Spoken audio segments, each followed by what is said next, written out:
नाही. म्हणजे ही गीता माझ्या भक्तापर्यंत पोहोचवतो त्याच्यासारखं मला प्रिय कोणी नाही. आणि हेच देवाचं काम आहे. देवाचं कामच आहे की देवाचे विचार, प्रभूचे विचार भक्तापर्यंत घेऊन जा. पण तो भक्त पाहिजे बरं, नाही तर भक्त नसेल तर त्याला पाठी घातली देवाला. हे तुझ्या कामाचं नाही. आपण म्हणतो ना गुरुजी त्या एरियात कशाला गेला, काय असणार आहे तिथं. काही एरिया असे तिथं जा, कुपाटी घातलेली असते. चांगल्या माणसानं तिकडे जाऊ नये. वाईटच आहे त्याला मोकळी काय, त्यानं कुठेही हिंडून आलं तर त्याला कोण बोलाले. पण आमचे बालू महाराज गेले तर बालू महाराज तुम्ही तिकडे कसं काय, असं म्हणण्याचा संभव असतो. तुम्ही बारच्या दुकानावर जाऊन पाणी जरी पिलं तर लोक काय म्हणणार, काय म्हणणार की नाही. म्हणून चांगल्याला सांभाळावं लागतं. व्हाईट शर्टला डाग पडू नये म्हणून ज्याचे पहिलेच कपडे गॅरेज मधले घालून आले त्याला काय एक डाग आगाव पडला तरी काय अडचण आहे का, कसलीच अडचण नाही.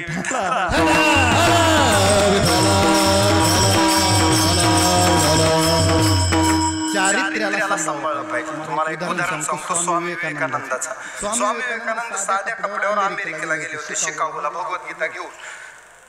सगळ्यांना आपल्या भगवद्गीता दुसरे ग्रंथ वर ठेवले, कुणा कुराण कुणा बायबल आमचं श्रेष्ठ म्हणून. स्वामी विवेकानंदांना आपली सगळ्यात खाली असलेली भगवद्गीता ओढून घेतली हाताने. सगळे ग्रंथ खाली पडले, सगळे ग्रंथ खाली पडले. सगळे धडपड करू लागले. अगोदर माझावरी लहान लेकर करतात ना, खिचडीला सुद्धा लहान लेकराची गडबड. मला अगोदर प्रसाद वाटताना ते टोपलं न्यायची तयारी लोकांची. इतकी गडबड काही लोकांना भक्ती गडबड जसं काय गडबड खूप असते, आहे का नाही.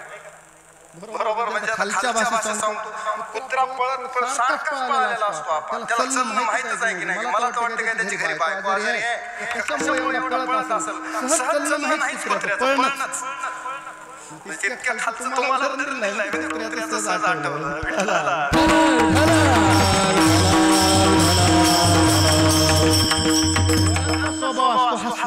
एक म्हातारी काठी टेकीत वाकत कमरेत वाकलेली होती. कमरेत कशी आहे गुपच्याच म्हणा की वाकत जाऊ लागली. आता तरुण पोरं सदा मुसमुशी धुळी जैसा तारुण्याच्या मध्ये सदा संत काय कीर्तन चालू आहे, काय त्याला एकादशी आहे काय ह्याचं सुद्धा भान नाही. कुणाला तरुणाला अंगात तारुण्य असते. त्या तारुण्याच्या मधामध्ये त्याला देवधर्म आठवत नाही. त्या म्हातारीला हे सगळे तरुण पोरं हसू लागले. कशामुळं त्या म्हातारीला चालता येत नव्हतं. जसं जनकाच्या दरबारात सगळे उभा होते आणि तिकडून अष्टावक्र ऋषी आले होते. एकदा कथा तुम्हाला माहिती आहे. अष्टावक्र म्हणजे आठ जागी वाकडे. ते ऋषी असे चालताना असं तुम्हाला ते सिरियल मध्ये दिसत असेल. असं म्हणजे ते चलणं त्याचे हावभाव ते बघून कुणाला हसू येईल. वाकडे तिकडे चलणं सगळे हसले. अष्टावक्र ऋषी शांतपणे जनकाकडे आले. म्हणले जनक महाराज हे चांभार कशाला उभा केलेत. म्हणले हा इथं तत्वज्ञानाचं काय म्हणले, तुम्ही मला कशाला बोलविले. हा राईट, आपल्याला ही गोष्ट राईट माहिती आहे. हे सगळे काताड बघणार आहेत. म्हणजे ह्यांनी माझं अंतःकरण पाहिले, माझं ज्ञान तत्वज्ञान बघितलंय का. आणखी तर मी तत्वज्ञान सांगायच सुरू केलं नाही. 10:30 वाजले तरी वरवरच चालू आहे. मध्ये आणि गेलो नाही. तोपर्यंत जे हसायला चालू केलं म्हणले हे असं मला जमत नाही. म्हणजे हे वरवर चांबडी बघणारे लोक आहेत. चर्म प्रक्षाळले वरी ह्यांच्या अंतरंगात काहीच होत नाही असं कोणा सांगितलं होतं अष्टावक्र. तसं ती म्हातारी बी बाणेदार होती. जुन्या काळातला किर्लोस्कर मॉडेल. पहिलं हँडल हाणलं की बडबड चालू होणार, पुन्हा बंदच होणार नाही. पिन दाबू बेजार ते बंद होत नसते. पुन्हा एकदा बडबड चालू आहे. म्हातारी तापली की हो हसलेला बघून. म्हातारी जवळ आली. म्हणजे हा चला बोला. म्हणजे एक कोण कोणाच्या घरचं आहे मला तुमच्या बापासहित माहित आहे. म्हणजे सगळे तुमचे बाप सुद्धा माझ्या देखत जन्मलेले. आता गप झाले पोरं.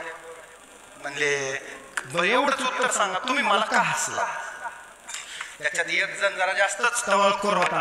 ते म्हणला आजीबाई तुम्ही काही शोधित होतात असं आम्हाला दिसलं. म्हणजे तुमचं काय हरवलंय का. तुम्ही असं बघत मान हलवीत जाऊ लागला. तुमचं काय हरवलंय का असं आम्हाला वाटलं आणि आम्ही हसलो. म्हातारी म्हणले हरवलंय म्हणले. काय हरवलंय. माझं तारुण्य हरवलंय.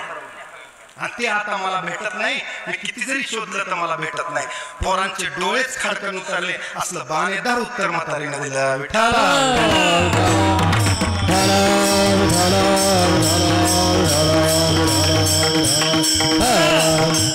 आता या स्वामी विवेकानंदाकडे गीता उचलली की सगळे ग्रंथ पडले. ते म्हणले Gita is a base of every scripture. जगातल्या सगळ्या ग्रंथाचा बेस आहे. Gita is my mother. ही माझी आई आहे आणि मी तिचा मुलगा. पार्थो वत्स सुधीर भोक्ता दुग्धम गीता अमृतम महत्. आणि दूध काढणारे कोण आहेत? दोग्धा गोपाल नंदरा.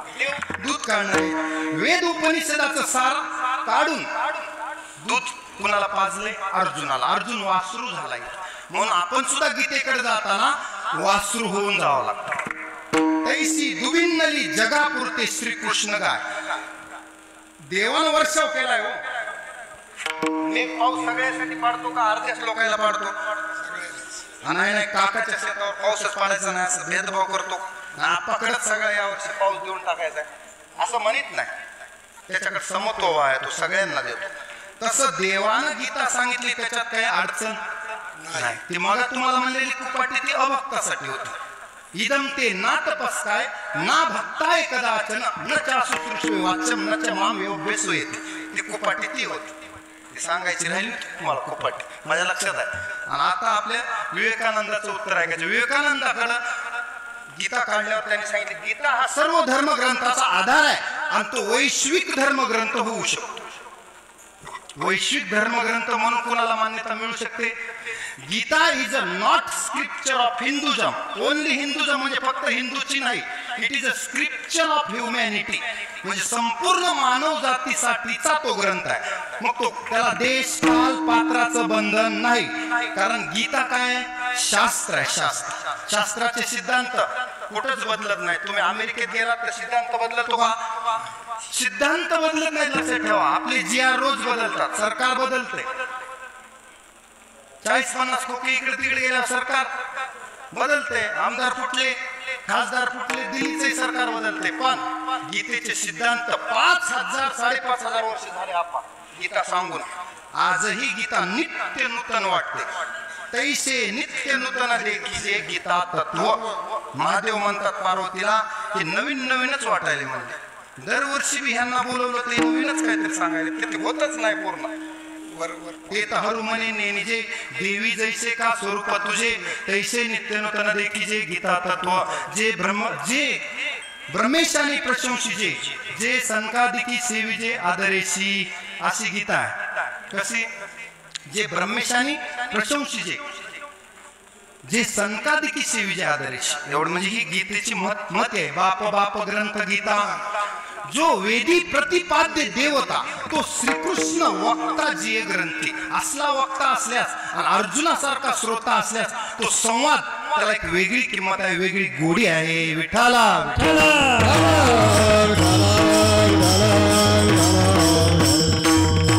कधी कधी मला वाटते रामाचं आणि वशिष्ठाचं संभाषण चालू असल्यावर चोरून ऐकायला भेटावं. त्या मच्छिंद्रनाथासारखं. पार्वतीचा महादेवाचा संवाद चालू असताना त्याने मत्स्याच्या पोटात चोरून ऐकलं होतं. मग नंतर हुंकार कोण देत आहे म्हणून बघितल्यास कळालं की माशाच्या पोटात कोणतरी आहे. महादेवानं सांगितलं तुला असं चोरून संप्रदायपूर्वक ज्ञान ऐकावं लागलं. चोरून ऐकून ते फळाला येणार नाही. मग तू मच्छिंद्र म्हणून अवतार घे. मग पुन्हा मच्छिंद्र म्हणून अवतार घेतला. ते ज्ञान सिद्ध केलं आणि मग मच्छिंद्राने बोध गोरक्ष वळला गहिनी प्रसादे ज्ञान देवासार ते आपल्यापर्यंत. ही ज्ञानगंगा अशी वाहत वाहत वाहत आलेली आपल्या संप्रदायात आहे. म्हणून ज्ञानेश्वरी सुद्धा गीता अलंकार नाम ज्ञानेश्वरी आणि ब्रह्मानंद लहरी प्रगट केली. 56 भाषेचा केला से गौरव आणि भवार नवीन नाव उभारली. म्हणून ही गीता असे की गीतेचं लेणं केलं मराठीत. संस्कृताची गाठी उघडोनी ज्ञानदृष्टी केली से मराठी गीता देवी.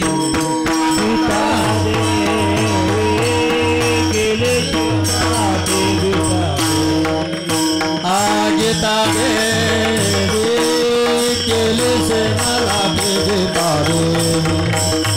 गीता देवी केली से मराठी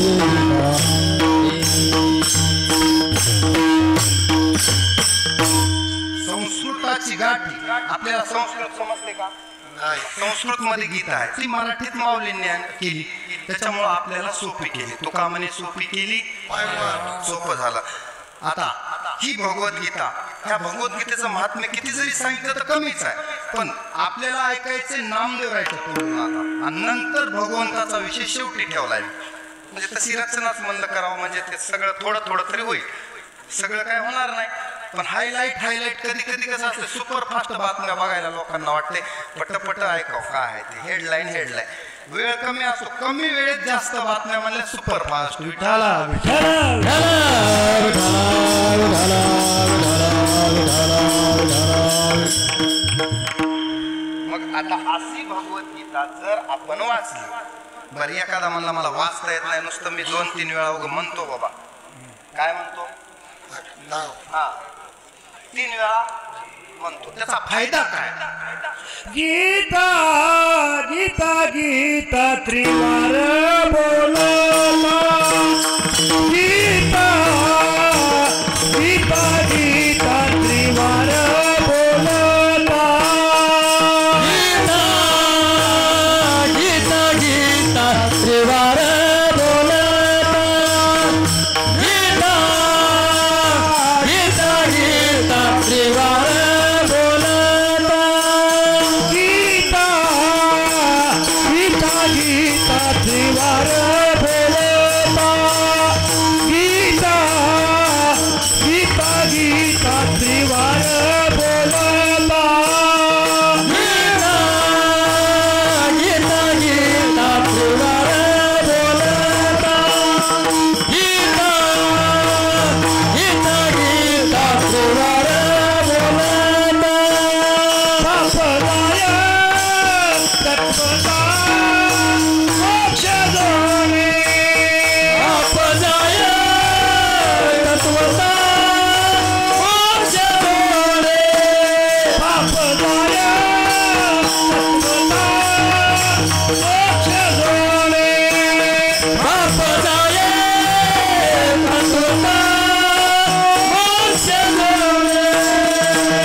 नामदेवराय अभंगाच्या पहिल्या चरणात फायदा सांगतात. गीता गीता गीता त्रिवार बोलता, पाप जाय तत्वता, मोक्ष जोडी. पहिल्या चरणात 2 फायदे सांगितले, पाप जात आणि मोक्ष मिळतो.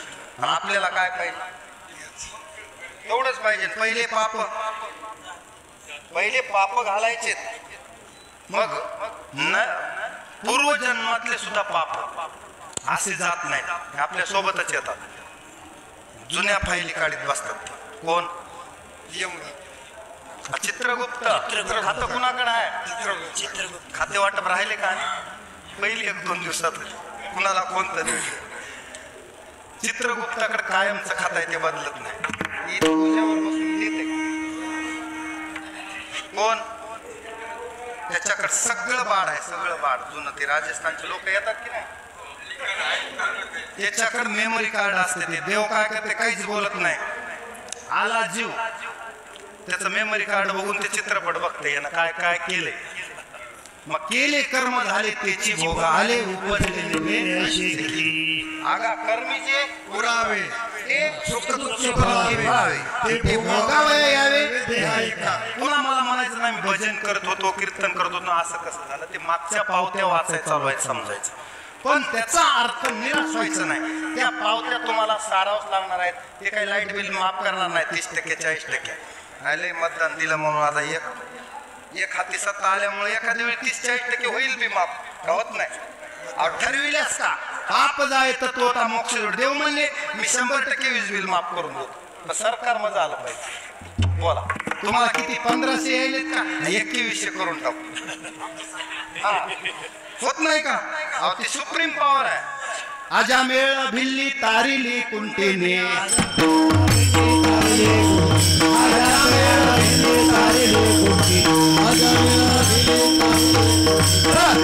पुराणी वंदे केली.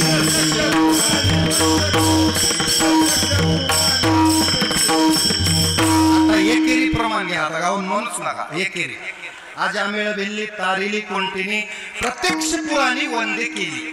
अव चोखा मेळा बंका जातीचे महार पण त्याशी सर्वेश्वर ऐक्य करी. त्यांच्या घरी देव गेला. सोवळ ओवळ बघितलं का तिथं? टाकाऊतले टाकाऊ गेलाय का? ज्याच्या फायली कसल्याच निकालीत कधीच कोणाचंही सरकारी उद्या निघाय सारख्याच नव्हत्या. उघडायचंच काम नाही असल्या बी फायली.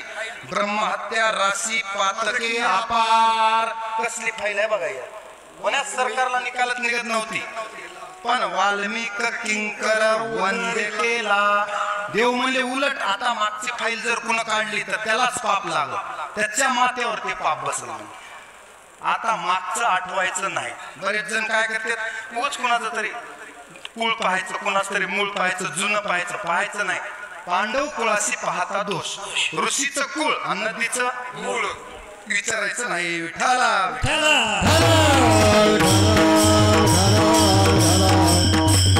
आपला अधिकार नाही. चित्रगुप्ताचा आहे.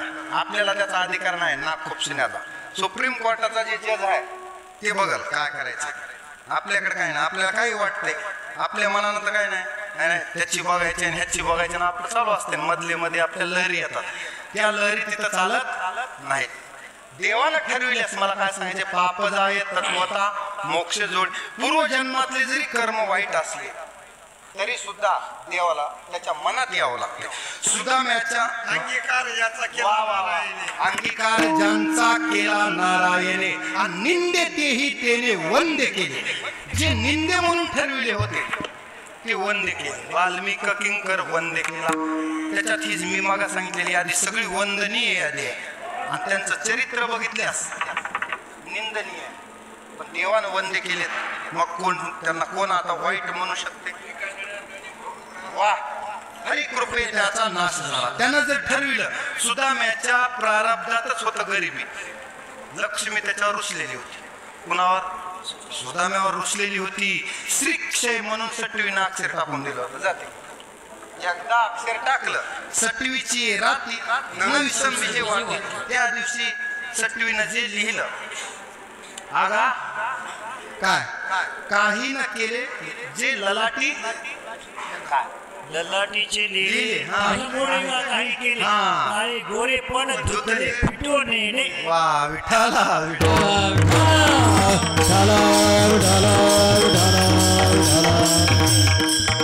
पण देव म्हणला एवढा माझा प्रिय भक्त आहे सुदामा. पायात चप्पल नाही, फाटकं धोतर आहे, पण प्रभूचं काम करण्यात सतत फिरत आहे. सतत तेषाम सतत युक्तानाम भजताम प्रीतिपूर्वक. आणि मीच गीतेत म्हणलं योगक्षेमं माझा भक्त आहे. अनन्यास चिंतयन्तो माम ये जना पर्युपासते तेषाम नित्याभियुक्तानाम योगक्षेमं वहाम्यहम्. आता माझ्याच वचनाला पाठ दिल्यासारखं होईल की नाही? मी सांगितलं की अशा भक्ताचा योगक्षेम मी चालवतो. तेव्हा चितयाची चिंतवणी मजची पडली. जे अनुसरले गा माझे वाहने. जे माझ्याकडे आला अनुसरे तो अमर झाला. माझ्याकडे आला वाया गेला. आणि मी तर गीतेत सांगून ठेवले नाही कल्याण कृत कश्चित दुर्गतीम तात गच्छति किंवा क्षिप्रम भवति धर्मात्मा शाश्वत शांती निगच्छति. कोणते प्रतिजानीहि. आणि शेवटचं महत्वाचं न मे भक्त प्रणश्यति. माझा भक्त कधीच नाश पावत नाही असं कुणा सांगितलंय देवानं. आणि तर माझ्या भक्ताला माझ्याकडे यायला 3 मोठे सुद्धा पोहे नाहीत त्याच्या घरात. उतरंडी जरी चापल्या सगळ्या उतरंडी चापल्या पुन्हा सुद्धा म्यानं बिन त्याच्या बायकोनं तरी सुद्धा देवाकडे न्यायला मुठभर पोहे सापडले नाही. अशी गरिबी असावी. मग तुकोबाई म्हणतात काय गा देवा तुम्हा थोरांच्या नावे आहे ना. म्हणजे तुम्ही मोठे लोक असेच आहेत गरीबाला विसरून जातात. आश्वासन द्यायचे भरपूर आणि निवडून आलं की पुन्हा काय नाही. आठीत जास्त टाकायच्या तर काहीतरी करून विसरून जायचं. असं जमल का देवापाशी? मनगटाला धरते भक्त जनाबाई सारखे. चल सांग देवा धुंद झाला तुझा दरबार. हा? असलं काय हे तुझं शांत कसलं पुण्यवंत पाताळ लोकी केला दरिद्री तो भाग्यवंत केला चोरट्याचा बहुमान पुढे कीर्तिवंताचा अपमान केला. धुंद झाला तुझा दरबार. न्याय आहे का तुझ्या दरबारात? हे असलं ज्या विचारणारे कोण आहेत? पुढे भक्त आहेत. मग देवाला तुम्ही काही चित पकडलं का नाही? मग इथं देवानं सांगितलं माझ्या सुदाम्याची ही रेषच पुसून टाकतो. सुदाम्याला सिंहासनावर बसवलं. देव म्हणले मला पहा न्याय नाही तुझे घरी हा एका दुःख एक राज्य करी वा ऐशी नीती नाही पुरी साजे थोरी थोरपण असलं मग भांडतात कोण? देव देव नाही नाही, देवाचं फक्त भांडल्यावर देवाला उत्तर द्यावं लागेल की नाही? कशामुळे झालं? बळीराजाला का पाताळ एवढा चांगला राजा त्याचं उत्तर द्यावं लागेल तुला. सत्यवानाचा भाऊ केला छळ, हरिश्चंद्राचा का छळ केलास? त्याच्यापाशी काय नव्हतं आणि ह्या चोरट्याचा बहुमान का वाढविलास? आणि पुण्यवंत पाताळ लोकाला नेलास. कीर्तिवानाचा अपमान असं कसं जमत? सत्य पतिव्रता तीव्रता गुंतविली न्याय म्हणले. असला न्याय असते का? जनाबाईनं भांडलं भांडण धरलं देवासंग. मग देवानं त्याला समर्पक उत्तर दिले. बरं चुकीच्या नाही त्या घटना बरोबर झालेल्या आहेत. म्हणजे त्याच्यात चूक तुम्ही म्हणताल नाही तर मग बळीला असते माफ झाली कदाचित गोष्ट कर म्हणे वा. मग त्या जी घटना झालेल्या आहेत त्याच्यात चुकीच्या नाहीत पण ते भांडणातून उत्तर दिलेलं आहे. हा फळ देणं कुणाच्या हातात आहे? देवाच्या. मग ते कशामुळं? ते मागच्या पावत्या वाचले देव जुन्या जुने जुने जे काम आहे जुनं पहिलं काही राहिलेलं कुणाचं कमी जास्त कमी अधिक ते बरोबर करून टाकलं असतं. राम अवतारात वचन दिलं कुणाला? चंद्रसेनेला. मैरावून मारलीच जाईना गेली. त्यांचं मरण कशात आहे तिला विचारलं होतं. ती म्हणली ते भुंगे काय करतात? अमृत आणून त्यांना पाजतात. मग तुम्ही मारलं तरी ते पुन्हा जिवंत होतात. मग ती पाईपलाईन कट करा मरून जाते. आता मालकाचं मरण कुणा सांगितले? चंद्रसेन. पण हनुमंतरायाला मध्ये घातलं होतं. हनुमंतराय म्हणले असं असं आहे पण एक आठ आहे म्हणले रामा तुम्हाला चंद्रसेनेला भोग द्यावा लागेल तिला वरावं लागेल. ठीक आहे म्हणले पुढचं पुढे बघू. सध्या इलेक्शन जिंकायचं पडलंय आम्हाला कोणतेही होच म्हणत राहायचं. काही जरी कार्यकर्ते म्हणले यस खायला हो म्हणायचं. बजेट आहे का नाही आपल्या आपल्या ह्याच्यातलं आहे की नाही आवाक्यातलं काहीच बघायचं नाही. यस म्हणले राम. झालं की हो मग ऐरावून मैरावून मारले. राम लक्ष्मण नेले आणले चोर जाऊन पाताळा केली देवीची अवकाळ. सगळा कार्यक्रम झाला आणि हे आल्यावर मग हनुमंतरायाने सांगितलं आमचे मालक एक वसनी एक पत्नी आहेत मर्यादा पुरुषोत्तम आहेत. कृष्णावनी कसलाही मोकळा मंगळवार नाही म्हणजे इथं त्याला कसलंही जमलं पुढे पण आमच्या मालकाला तंतोतंत दोरीत वागणं आहे म्हणजे आमच्या मालकाला. ह्या अवतारात शक्य नाही. चंद्रसेनेला वर्ण ह्या अवतारात शक्य वाटत नाही. पण आता हे प्रसंग निभावून न्यायचा कसा?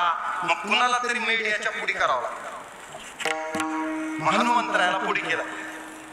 भुंग्यालाच आज्ञा दिली पलंग असत करायचा त्याचा भुगात झाला पाहिजे. रामानं पाय दिल्याबरोबर पलंग मोडला. अपमान झाला. रामानं सांगितलं आता नाही पुढच्या अवतारात ही फाईल पेंडिंग राहील.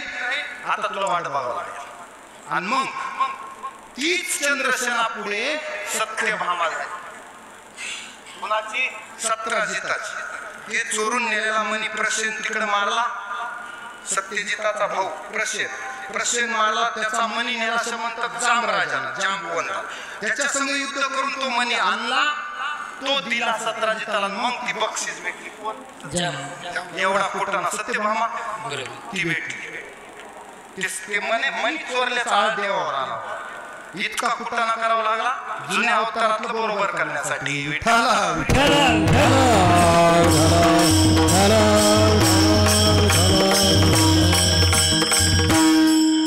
राम आणि कृष्ण समजणं एवढं सोपं आहे का? राम सोपे आहेत पण कृष्ण समजणं गूढ आहे.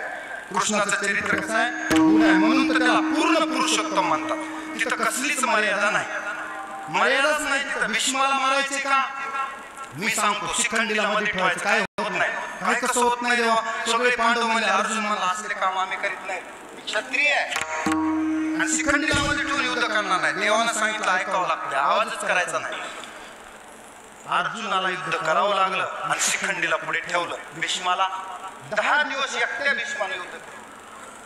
देव धावून आले होते विष्णूला युद्ध करायचंय की नाही. देव रागात आले होते त्या दिवशी. नाहीतर मी भीष्मासोबत युद्ध करतो म्हणे. जरी माझी प्रतिज्ञा असली काय शस्त्र घेणार नाही तरी मला शस्त्र घेऊन जावं वाटतं. तू असला तुझा शेंडपणा बघून ते भीष्म मारा करायला तर आपली अर्धी सेना राहील नाही. झोपलास की काय अर्जुना.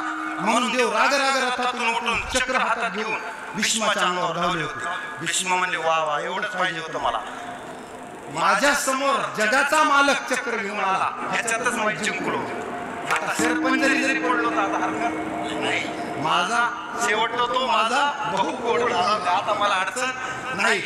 मग देव समोर आला अर्जुन.